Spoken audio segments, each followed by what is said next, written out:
The biggest financial flex isn't looking rich, it's looking completely average. Sounds backwards, right? But the people who quietly build real wealth often have one thing in common. They don't look wealthy at all. Picture two people pulling into the office parking lot. One arrives in a shiny leased luxury SUV with a payment that could fund a small vacation every month.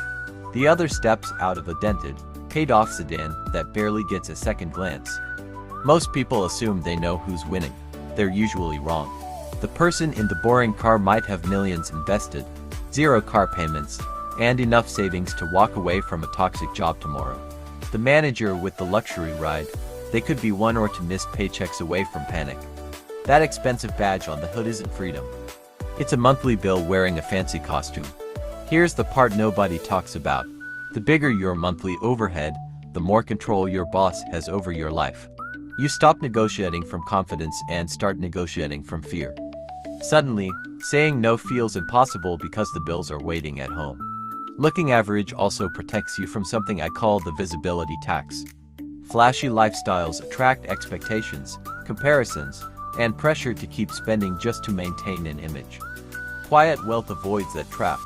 Nobody expects the person driving the old sedan to pick up every dinner bill or buy the newest gadget every year. Real wealth isn't about impressing strangers for 5 seconds. It's about buying yourself choices, peace of mind, and the freedom to live on your own terms. Sometimes the most powerful person in the room is the one nobody notices. If you want more unconventional wealth blueprints that help you build freedom instead of appearances, subscribe and join us for the next video.